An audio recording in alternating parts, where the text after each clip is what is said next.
Good afternoon class. Last class तक हमने page number 4 तक पूरा पढ़ लिया था, जहाँ तक हमने ये स्टोरी पढ़ी थी कि जो फ्रेंच के जो दो डिस्ट्रिक्ट रहते हैं, अलास्का एंड लॉरेन, तो ये क्या होते हैं कि पर्शियन जो वॉर होता है, फ्रेंच और पर्शियन वॉर, तो इसमें पर्शियन जो है वो जीत जाते हैं। फ्रेंच के दो डिस्ट्रिक्ट है वो पर्शियन के पास में चले जाते हैं। जहाँ पर ये क्लासरूम का सीन दिखाया गया है, तो वहाँ पे फ्रेंच भाषा जो है, अब इसकी लास्ट क्लास थी और नेक्स्ट डे से जर्मन जो लैंग्वेज है वो चलने वाली थी। तो लास्ट लेसन तक ये बताया गया था कि जो लिटिल फ्रैंक है वो अपना लास्ट लेसन अटेंड करने आया है और जो उनके टीचर है एम हैमल, उनके रेस्पेक्ट में वहाँ पे बहुत सारे लोग जो थे वो बैठे हुए थे और सब लोग बहुत सैड थे, क्योंकि आज जो है फ्रेंच की जो लास्ट क्लास थी और अब जो फ्रेंच लैंग्वेज थी वो इन दो डिस्ट्रिक्ट्स में जो है कन्वर्सेशन की लैंग्वेज बंद हो रही थी, यहाँ पे जर्मन लैंग्वेज आने वाली थी। तो अब नेक्स्ट पार्ट हम स्टार्ट करते हैं। Why the old men of the village were sitting there in the back of the room? It was because they were sorry too, that they had not to go to the school more.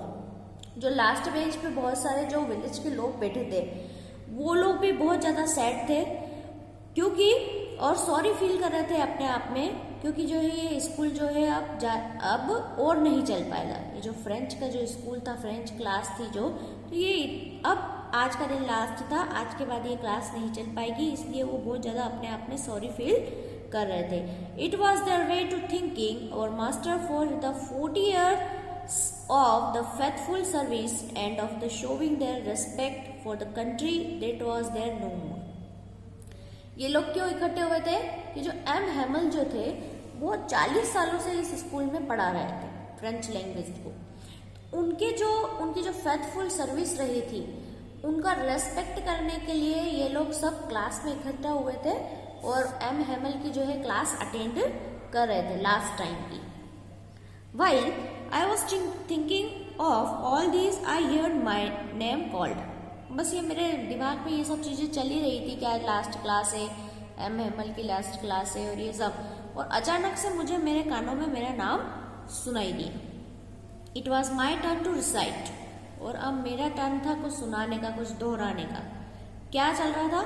Participles के rule सुनाने थे, ठीक है। तो जो बच्चा रहता है उसे कुछ नहीं आता है, वो अपने आप को डम समझता है कि मुझे तो ये सब चीज़ें कुछ भी नहीं आती, तो उसका टर्न एकदम से आया अब बोलने के लिए, रूल सुनाने के लिए। तो what would I not have given to be able to say that the dreadful rule for the participle also.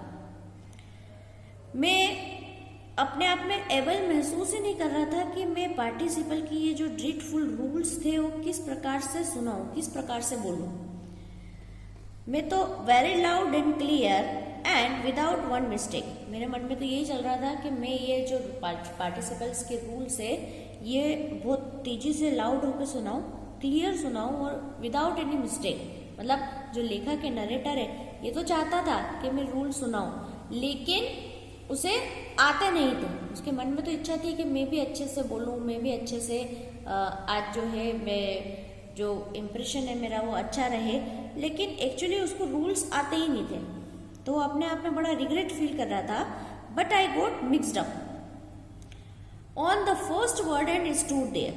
पर मैं जैसे ही बोलना शुरू हुआ और मेरे फर्स्ट शब्द में मिक्सड अप हो गया, सब कुछ कंफ्यूज हो गया मैं, और बिल्कुल खड़ा रहा मैं, होल्डिंग ऑन माई डेस्क, मेरी डेस्क को पकड़ के मैं खड़ा रहा। माई हार्ट बीटिंग, मेरा जो हृदय था वो बहुत तेजी से धड़क रहा था। And not daring to look up, और मुझ में इतने डर लग रहा था मुझे कि मैं ऊपर ही नहीं देख पा रहा था। I heard M Hamel to say, मैंने एम हैमल को सुनते हुए जो बोल रहे थे वो मैं सुन रहा था। एम हैमल बोल रहे थे, I want scold you little French, मैं तुम्हें डांटना नहीं चाहता little French, you must feel bad enough, तुम अपने आप में लग रहा होगा तुमको बुरा कि तुमने आज तक क्या किया। सी हाउ इट इज, देखो क्या हो गया। Every day we have said to our self, रोज रोज हम अपने आप से बोलते हैं, क्या बोलते हैं? वाह, I have plenty of time, अरे मेरे पास तो बहुत सारा टाइम है। I will learn it tomorrow, मैं ये रोज कल सीख लूंगा। अपने साथ में भी होता है, हम दैनिक जीवन में कोई भी चीज़ होती है तो हम ये चीज़ें कल पे टाल देते हैं। कि हाँ ठीक है कल कर लेंगे, परसों कर लेंगे, अभी तो हमारे पास बहुत टाइम है। लेकिन एम हेमल जो है उदाहरण दे रहे थे कि देखो हम भी ऐसे बोलते थे कि ये चीज़ हम कल कर लेंगे, परसों कर लेंगे, हमारे पास बहुत टाइम है, और देखो आज ये युद्ध का ऐसा नतीजा आ गया और ये जो फ्रेंच थी ये लैंग्वेज जो है हमारी बंद हो रही है, अब हम किसी और के गुलाम बनने जा रहे हैं। तो देखो क्या हो गया है। And now you see where we're came out, अब देखो हम देखो कहाँ आ गए। Oh that's the great trouble with the Alsace, किस प्रकार से देखो ये एलिस पे कितनी बड़ी मुसीबत आई है। She puts of learning till tomorrow, इसने जो है ये जो शी जो है ये एलिस के लिए बोला गया है। तो देखो इसने जो है अपनी लर्निंग को दूसरे दिन पर, कल पर जो है निर्भर करा। तो देखो ये क्या हो गया। Now those fellows out there will have to write to say to you how it is, you pretend to be the Frenchman and yet you can neither speak nor write your own language। देखो ये जो हम पे अब जो है राज करने जो आ रहे हैं, जैसे हम गुलाम बन गए हैं, तो वो लोग क्या बोलेंगे तुम लोगों को देखकर, क्या बोलेंगे कि हाउ इट इज, देखो ये कैसे हैं, और तुम प्रिटेंड करते हो, दिखावा करते हो फ्रेंच मैन होने का। ठीक है, एक्चुअली इनकी लैंग्वेज जो थी फ्रेंच थी, तो वो बोलते हैं कि तुम सिर्फ दिखावा करते हो फ्रेंच मैन होने का। क्या बोलेंगे वो कि तुम्हें ना तो अपनी लैंग्वेज बोलना आती है और न ही लिखना आती है, इतनी तुम्हारी बेकार हालत है, अपनी लैंग्वेज ना तो तुम बोल सकते हो ना लिख सकते हो। But you are not the worst poor little Franz, we have all the great deal to reproach our self with, पर तुम अकेले ही इतने गंदे नहीं हो, अकेले ही तुमने इतनी वर्स्ट परफॉर्मेंस नहीं दी है। हम सबकी कुछ ना कुछ ऐसी गलती रही है कि हम जो है फ्रेंच जो है ठीक से सीख नहीं पाए, या फ्रेंच के रूल्स जो है वो ठीक से सीख नहीं पाए, तो कुछ ना कुछ हम सबकी गलती है, हम ठीक से फ्रेंच लैंग्वेज से डील नहीं कर पाए। Your parents were not anxious enough to have you learn, तुम्हारे जो पेरेंट्स थे उनको भी तुम्हारी जो है ये सीखने की या तुम्हें पढ़ाने की इतनी ज़्यादा चिंता नहीं थी। They prefer to put you to work on a farm और अ मिल, वो चाहते थे कि या तो तुम किसी फार्म हाउस पे काम करने लग जाओ या किसी मील में काम करने लग जाओ, so as to have a little more money, ताकि तुम कुछ पैसे कमा सको, है ना। गरीब परिवार था तो वो सोचता था कि लड़का पढ़ने के साथ साथ कहीं काम भी कर ले तो हमारे थोड़ा बहुत पैसे की व्यवस्था हो जाएगी। तो पेरेंट्स जो थे उनको भी ज़्यादा इंटरेस्ट नहीं था पढ़ाने में, और बच्चा जो था वो भी ज़्यादा इंटरेस्टेड नहीं था, तो इनका जो आज तक का जीवन जो है वो इस प्रकार से ही निकल गया था। And I have been to blame also, और मेरा भी थोड़ा बहुत गलती है कि मैंने तुम्हें ठीक से नहीं सिखाया। Have I not often sent you to water my flower instead of to learning the lesson? मैंने कभी कभी क्या हुआ कि मैं तुमको लेसन सिखाने की बजाय गार्डन में जो है पौधों को पानी पिलाने के लिए तुमको भेज देता था। And when I wanted to go fishing, did I not just give you a holiday? और मुझे जब कभी फिशिंग करने के लिए जाना होता था तो मैंने तुम्हें कभी कभी छुट्टी भी दे दी थी, मतलब मैं लेसन का नुकसान करके और मैं मेरी हॉबीज जो है वो पूरी करता था। तो मेरा भी कुछ ना कुछ गलती है, मैं तुम्हें अच्छे से शिक्षा नहीं दे पाया था। Then from one thinking to another M Hamel went to the talk to the French language.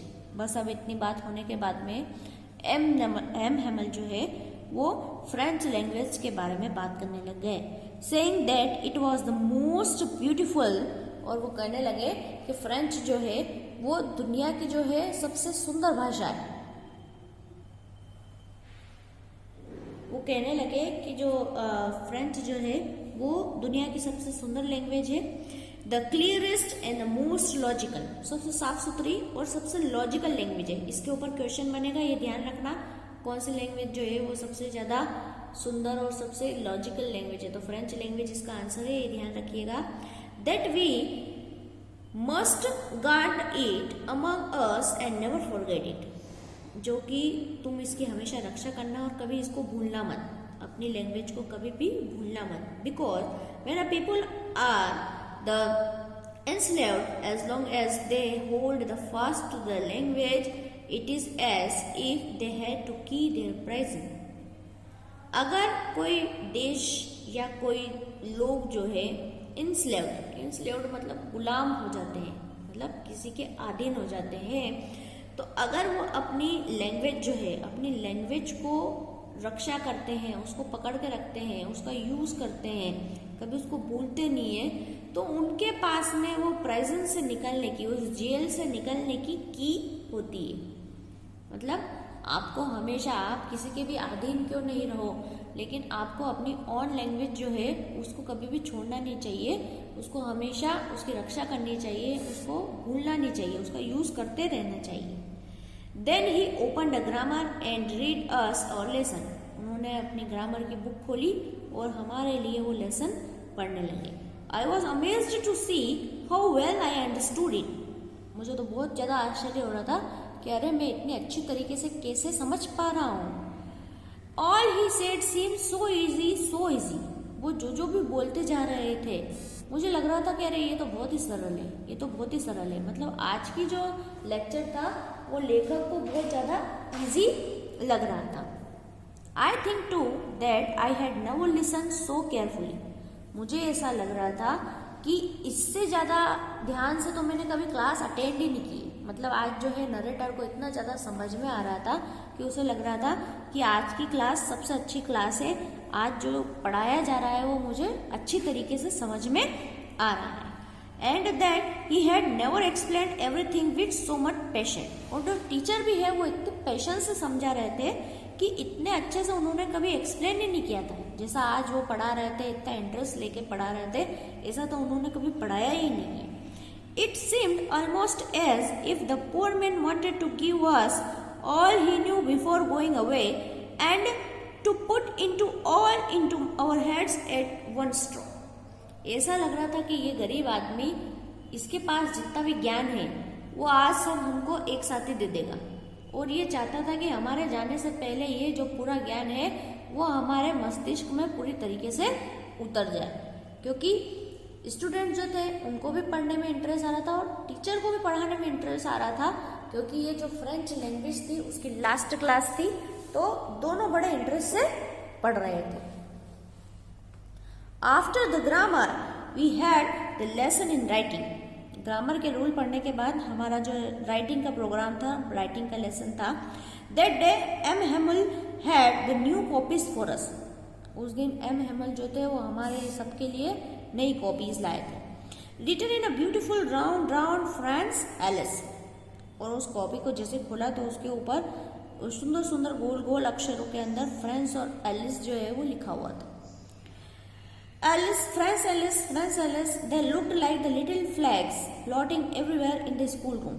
ये फ्रांस एलिस नाम की जो कॉपियाँ जो सुंदर सुंदर अक्षरों में लिखी गई थी वो पूरे क्लासरूम में ऐसे लग रही थी जैसे कि फ्रांस के जो है छोटे छोटे जो झंडे हैं वो पूरे रूम में तैर रहे हैं, रूम में पूरी तरीके से उड़ रहे हैं. सब दूर हमको फ्रांस एलिस ही दिख रहा था. हम from the road of the top. और जो फ्रांस एलिस की जो कॉपीज थी वो कॉपीज जो है पूरे रूम में इस प्रकार से डेस्क पे इस प्रकार से सबके लगी हुई थी जैसे कि फ्रांस के जो है झंडे जो है वो पूरे रूम में फ्लोटिंग कर रहे हैं, पूरे रूम में तैर रहे हैं, उड़ रहे हैं इधर उधर, और सब दूर हमें बस फ्रांस एलिस ही दिख रहा था. You ought to have seen how everyone set to work and how quiet it was. आपको देखना चाहिए था कि कैसे सब सिंसियर होके और पढ़ रहे थे और कैसे पूरी रूम में एकदम शांति छाई हुई थी. The only sound was the scratching of the pens over the paper. बस एक ही आवाज़ आ रही थी, कैसी कि जो पेन थे वो किस प्रकार से पेपर के ऊपर चल रहे थे, वो स्क्रैच होने की सिर्फ आवाज़ आ रही थी, बाकी वो कोई आवाज़ नहीं थी, पूरी तरीके से शांति थी. Once the beetle flew in. एक बार जो है ये बीटल्स एक कीड़े का नाम होता है, तो ये बीटल्स अचानक से रूम में आ गया एक बार तो, but nobody paid any attention to them. पर किसी का ध्यान ही नहीं गया। सब इतने मगन थे पढ़ने में कि उस कीड़े पे किसी का ध्यान ही नहीं गया। Not even the littlest one, सबसे जो छोटे छोटे बच्चे थे वहाँ पे, उन लोगों का भी ध्यान नहीं गया। Who worked right on tracing their fish hooks as if that was French. वो छोटे छोटे बच्चे जो थे वो भी अपनी कॉपी के अंदर फिश हुक्स जो है उसको बना रहे थे, ड्राइंग कर रहे थे फिश हुक्स की, जो कि फ्रेंच का जो फिश हुक्स रहते हैं उनकी वो ड्राइंग कर रहे थे। तो वो भी इतने ज़्यादा मगन थे पढ़ने में कि उनको भी पता ही नहीं चला कि कौन सा कीड़ा अंदर आया है या क्या हुआ है। On the roof of the pigeons cooed very low and I thought to my self, जो ऊपर हमारे जो क्लास के ऊपर जो छत पे पिजन्स बैठे हुए थे, कबूतर जो बैठे हुए थे, वो भी अपनी गुटर को जो है वो बहुत धीरे धीरे बोल कर रहे थे। और मैं अपने आप में सोच रहा था, will they make them sing in the German even the pigeons, क्या वे लोग इन कबूतरों को भी जर्मन सिखा देंगे? वे लोग, वे मतलब पर्शियंस की बात हो रही थी, क्योंकि अब अगले दिन से पर्शियन का राज होने वाला था, तो यहाँ सब पर्शियन आ जाएंगे। तो पर्शियंस की बात हो रही थी कि क्या ये कबूतरों को भी जर्मन सिखा देंगे? लोगों को तो सिखाएंगे ही सही, पर क्या इन कबूतरों को भी सिखा पाएंगे? Whenever I looked up from my writing, I saw M. Hamel sitting motionless in his chair and gazing first at the one thing, then at another. जैसे ही मेरा काम खत्म हुआ तो मैंने ऊपर देखा और मैं देख रहा था कि जो एम हेमल है, जो हमारे टीचर है, वो बिल्कुल मोशनलेस, बिना गति के अपनी चेयर पे बैठे हुए हैं और एक चीज़ से दूसरी चीज़ को देख रहे हैं। जब जैसे व्यक्ति ज़्यादा इमोशनल हो जाता है तो व्यक्ति कुछ नहीं बोलता, सिर्फ देखता है एक दूसरे की चीज़ को, मतलब एकदम ऑब्जर्वेशन करता है। तो जो व्यक्ति एक ही क्लास में 40 साल से पढ़ा रहा हो और अचानक से उसको पता चले कि अब कल से मुझे नहीं आना है, तो वो बहुत इमोशनल हो गए थे और बस वो क्लास की एक एक चीज़ को बहुत ध्यान से देख रहे थे। बस एक चीज़ से दूसरी चीज़, दूसरी चीज़ से तीसरी चीज़, ऐसे बस देख रहे थे, कुछ भी वो बोल नहीं पा रहे थे। As if he wanted to fix in the mind just how everything looked in the little school room. जैसे कि वो सब चीज़ों को अपने दिमाग में बिठा रहे हो कि किस प्रकार से उनका जो स्कूल रूम था उसमें किस प्रकार से चीज़ें जो है वो कहाँ कहाँ पड़ी हुई थी। ऐसे मतलब आखिरी बार मतलब उन चीज़ों को वो देख के और याद कर रहे थे, अपने दिमाग में बिछा रहे थे। Fancy for the 40 years he had been there at the same place with his garden outside the window and his class in the front of him. 40 सालों से ऐसा का ऐसे ही था, ये सेम प्लेस पे वो रहते थे और उनके जो क्लास के बाहर की साइड में गार्डन था, विंडो के बाहर, और उनके जस्ट सामने ये क्लास थी। ऐसा ये माहौल 40 साल से चलता आ रहा था। तो उनको एकदम से जो एम हेमल जो थे वो एकदम से अपनी क्लास छोड़ने से इतने ज़्यादा दुखी थे कि वो कुछ बोल ही नहीं पा रहे थे, बिल्कुल चुपचाप हो गए थे। जस्ट लाइक दैट, बस ये जैसे बैठे हुए थे ऐसे ही बैठे हुए थे। Only the desk and the benches had been the worn smooth. 40 साल से ये जो क्लास थी ऐसी की ऐसी थी। ये सीन जो है, बाहर गार्डन था, अंदर रूम था और बच्चे ऐसे बैठे हुए थे, फर्नीचर लगा हुआ था। तो 40 सालों से ऐसा का ऐसे ही माहौल था। सिर्फ जो ये डेस्क और बेंचेस थी ये हर साल यूज आने से ये बिल्कुल स्मूथ हो गई थी।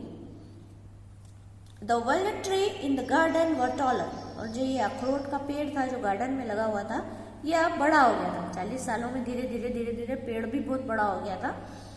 And the who point that he had been planted himself twin about the windows to the roof. ये hope point मतलब होता है बेल है ना, जो कुछ पौधे होते हैं जो कि ऐसे बेल जैसे चलते हैं, जैसे मनी प्लांट है तो उसको लगाते हैं, उसको सहारा देते हुए हम कहीं भी खिड़की पे या छत पे उसको चढ़ा देते हैं। तो ऐसे ये होप पॉइंट बेल थी, तो इनको जिसको उन्होंने खुद ने रोपा था, खुद ने बोया था इसको, और वो खिड़की पे से होते हुए छत पे चढ़ गई थी। इतनी बड़ी हो गई थी वो 40 सालों में। तो हाँ, it must have broken his heart to leave it.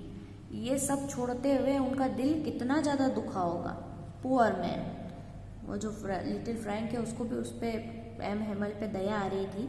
To hear his sister moving about in the room above packing their trunks, कितना उनका दिल दुखेगा कि अगर उन्हें पता चले कि कोई उनकी सिस्टर आए और उनका जो है सामान जो है पैक करे, ट्रंक में, पेटियों में पैक करे, तो कितना उनका दिल दुखेगा। For they must leave the country next day, और जब उनको पता चले कि अगले ही दिन उनको ये देश छोड़ना है, तो अंदर ही अंदर जो है हेमल जो ये सब बातें सोच के बहुत ज़्यादा दुखी हो रहे थे। But he had to courage to hear every lesson to the very last, पर उनमें इतनी ज़्यादा करेज थी, इतनी ज़्यादा शक्ति थी, इतनी ज़्यादा साहस थी कि वो हम सब के जो पार्टिसिपल्स के रूल है, जो हमारा लेसन हमको दिया हुआ था, वो सब सुनने की वो शक्ति रखते थे। After the writing we had to lesson in the history, हमारा ये राइटिंग ख़त्म हो जाता तो उसके बाद में हमें हिस्ट्री वाला जो लेसन था वो लेना था। And then the babies chanted their pa pi bi po pu, जो छोटे छोटे बच्चे थे वो अपनी रैम्स जो है वो गा रहे थे, पोएम्स जो थी वो गा रहे थे। Down there at the back of the room old Hauser had put on the spectacles and holding the primer in the both hands. आखिरी में क्या हुआ कि वो जो ओल्ड हाउजर जो पीछे बैठे हुए थे बेंचेस पे, जो कि चश्मा लगाए हुए थे, अपनी दोनों हाथों से एक जो प्राइमर बुक थी, जो प्राइमरी बुक थी, वो उसको होल्ड किए हुए थे। Spell the letter with them, और स्पेलिंग्स जो है वो बुक में लिखी हुई वो उसको बोल रहे थे। You could see that he too was crying, आप भी देख सकते थे वो कितना रो रहे थे, मतलब उनको आखिरी बार अपनी भाषा जो है बोलने में इतना ज़्यादा वो इमोशनल हो गए थे कि उनके आंखों से भी आंसू बह रहे थे। His voice tremble with emotion, उनकी इतने रो रहे थे और इतनी भावनाएं उनके अंदर से थी, इमोशनल हो गए थे बहुत ज़्यादा कि वो बोलते बोलते ही लड़खड़ा रहे थे। And it was so funny, और ये जो था ये बहुत ज़्यादा हास्यास्पद था, जैसे वो बोल रहे थे तो उनकी आवाज़ के कारण हंसी भी आ रही थी। To hear him that we all wanted to laugh and cry, उनको सुनते सुनते हम भी हंसना चाहते थे और हम भी रोना चाहते थे, मतलब दोनों तरीके की। उनकी आवाज़ सुन के हमको हंसी भी आ रही थी और अंदर से इतने ज़्यादा हम इमोशनल हो गए थे कि हमको रोना भी आ रहा था। Oh how well I remember it last lesson, मतलब लेखक दुखी हो रहा है और बोल रहा है कि मैं मेरे लास्ट लेसन को रिमेम्बर, याद करते हुए कितना दुखी हो रहा हूँ, कितना अच्छा था मेरा लास्ट लेसन जो था वो। All at once the church clock struck 12, बस यही प्रोग्राम चल रहा था और चर्च की जो क्लॉक थी उसमें 12 बज गए थे। तो जो बेल थी वो हमें सुनाई दे रही थी, वो जो गोंग की आवाज़ थी वो हमें आ रही थी। 12 बजने पे जैसे ही घड़ी जो बजी तो हमें आवाज़ सुनाई दी। देन द एंजलस, उसके बाद हमने प्रेयर करी। At the same moment the trumpets of the Persian returning from the deal, और उसी टाइम पे जो पर्शियन के जो ट्रम्पेस्ट थे, ड्रम थे, जो ड्रम की आवाज़ थी, वो बैंड की आवाज़ सुनाई दे रही थी। पर्शियन लोग जो थे वो ड्रिल करके और वापस लौट रहे थे। साउंडिंग अंडर द विंडो, खिड़की से अंदर तक वो आवाज़ आ रही थी। M Hemal stood up, M Hemal जो है वो खड़े हो गए। वेरी पेल, बहुत ज़्यादा दुखी हुए, ऐसा उनके चेहरे से ही दिख रहा था कि वो बहुत ज़्यादा दुखी है। हिज चेयर, वो अपनी चेयर पे खड़े हो गए। I never seen him so tall, अपनी चेयर के ऊपर खड़े हो गए थे। तो वो जो बच्चा था वो टीचर को ऐसा देख रहा था, तो उन्हें, बच्चे को ऐसा लग रहा था कि अरे एम हेमल को मैंने इतना लंबा तो कभी भी नहीं देखा, जैसे आज वो चेयर पे खड़े होकर और दिख रहे थे इतने लंबे, ऐसा हमने कभी भी नहीं देखा। क्योंकि एम हेमल जो है वो चेयर पे चढ़ के और खिड़की से बाहर देखने की कोशिश कर रहे थे। जो पर्शियन लोग जो थे वो ड्रम बजाते हुए आ रहे थे तो देख रहे थे। माई फ्रेंड सैड ही, बस उन्होंने आखिरी शब्द उनके यही बोले, मेरे दोस्त, और उसके बाद में आई, बस इतना आई करके और वो रुक गया, आगे बोल ही नहीं पाए वो, क्योंकि उनको पता लग गया था कि ये जो पर्शियन लोग हैं वो यहाँ पे आ गए हैं और अब यहाँ से सब कुछ खत्म हो जाएगा। बट समथिंग चॉक्ड हिम, पर कुछ ऐसा जो था जिससे वो चुप हो गए थे। He could not go on, वो कुछ बोल ही नहीं पाया, आगे तो कुछ बोल ही नहीं पाए वो। Then he turn to the blackboard, बस अब वो ब्लैक बोर्ड की तरफ मुड़े। उसके बाद में took a piece of the chalk, अपनी एक चौक का टुकड़ा लिया। Then and bearing on the with all his might, उनके अंदर जितनी शक्ति थी वो सब शक्ति को इकट्ठा करते हुए ही wrote as large as he could, जितना बड़ा वो बोर्ड पे लिख सकते थे वो उन्होंने लिख दिया। क्या लिखा? We love France. We love France मतलब फ्रांस में उन्होंने लिखा कि फ्रांस अमर रहे, है ना, ऐसा उन्होंने फ्रेंच भाषा में लिखा कि फ्रांस अमर रहे। Then he stopped and leaned his head against the wall. बस उन्होंने इतना लिखा बड़े बड़े लेटर्स में बोर्ड के ऊपर, और फिर वो लिखना बंद हो गए और अपना जो सिर है उन्होंने दीवार की तरफ झुका लिया, वो ब्लैक बोर्ड की तरफ उन्होंने सिर झुका लिया। एंड विदाउट अ वर्ड, कुछ भी नहीं बोले, वो एक शब्द भी नहीं बोले, he made a gesture to us with his hand. बस उन्होंने इशारा करा उनके हाथों से अपने स्टूडेंट्स की तरफ। स्कूल इज डिसमिस्ड, स्कूल खत्म हो गया है, यू मे गो, और तुम जा सकते हो। ठीक है, तो यहाँ हमारा जो है ये लेसन एंड हो गया है। बहुत सैड स्टोरी थी, किस प्रकार से जो है कोई व्यक्ति, कोई समाज अपनी भाषा को छोड़कर, और उसे पता चलता है कि कल से हमें गुलाम बनना है, तो उनके अंदर क्या क्या इमोशंस रहते हैं वो इस स्टोरी के अंदर पूरा बताया गया है। तो यहाँ पे ये स्टोरी एंड होती है। नेक्स्ट क्लास में मैं आपको इसकी जो क्वेश्चन आंसर्स है वो PDF के फॉर्म में सेंड करूँगी, तो आपको फेयर कॉपी में नोट डाउन करने। ठीक है, थैंक यू।